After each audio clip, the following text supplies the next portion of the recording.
Olá amigos, 22 de maio de 2012, Legítima Defesa em Foco. Antes de ontem, melhor dizendo, domingo, eu participei de um evento que deveria ser muito comum e é muito importante no nosso modo de ver.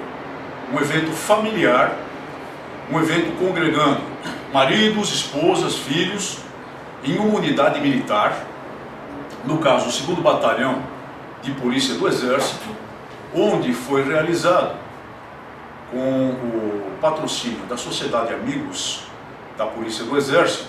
Diretor de tiro é o Alex Abdala e o presidente da sociedade é o Coronel Passos, coronel do Exército, que foi chefe do Serviço de Fiscalização de Produtos Controlados aqui da 2ª Região Militar. É uma pessoa muito conhecida. Foi um churrastiro, ou seja, uma competição de tiro seguida por um almoço, um churrasco. Quem participou dessa competição? As pessoas que lá estavam com suas famílias.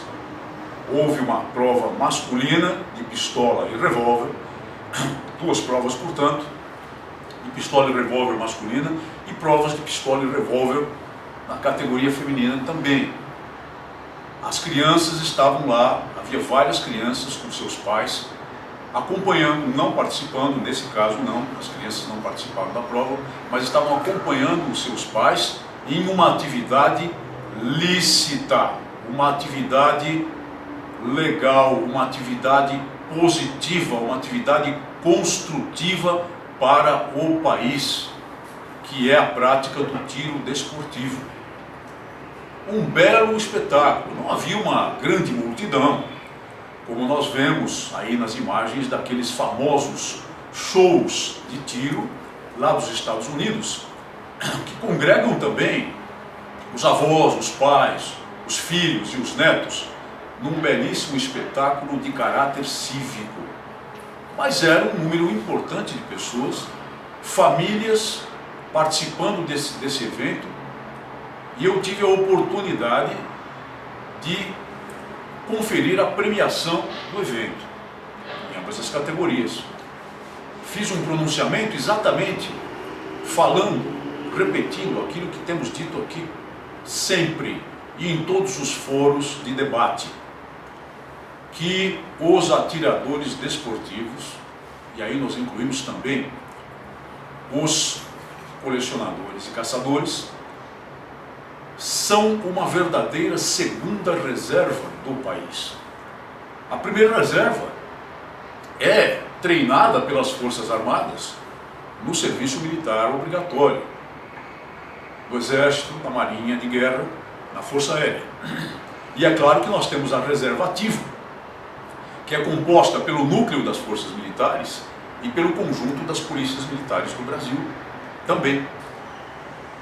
Mas essa segunda reserva às vezes escapa ao entendimento do comum dos cidadãos. E por que ela é uma segunda reserva? Porque ela se compõe de pessoas de bem, de pessoas que trabalham para construir o futuro do nosso país, de pessoas sem antecedentes criminais, de pessoas com vida ilibada. E se não tivessem vida ilibada, não teriam o seu certificado de registro do Exército Brasileiro, que minuciosamente verifica os antecedentes das pessoas antes de conferir tais certificados. E estava lá essa segunda reserva do país. Meu discurso, evidentemente, foi muito candente, a mostrar como o poder político tenta emascular a nossa grande nação, impedindo que as pessoas tenham acesso a armas para a sua legítima defesa, a legítima defesa de suas famílias, dos seus lares, quem sabe até dos seus vizinhos, e muitas vezes dificultando que essas pessoas pratiquem o tiro desportivo e sejam, dessa maneira, essa segunda reserva a que me refiro. Fiz um pronunciamento com todas as necessárias palavras a usar nesse caso, começando por historiar o referendo e a situação que vivemos hoje.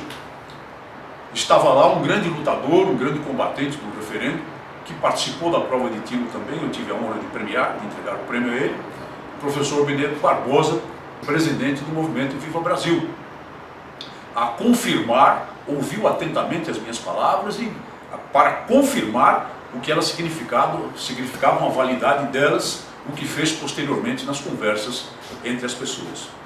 Após o pronunciamento e após a premiação, eu fui convidado a uma mesa para o almoço e nessa mesa estava uma senhora que tinha sido premiada com o segundo prêmio em uma das provas.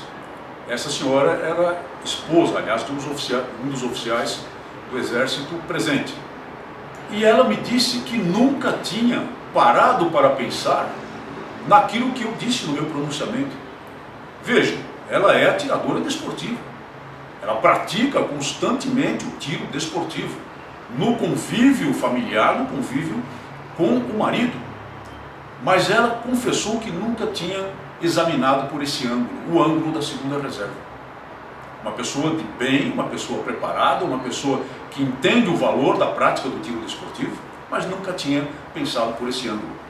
Então cabe a nós levar ao conhecimento da sociedade essa visão verdadeira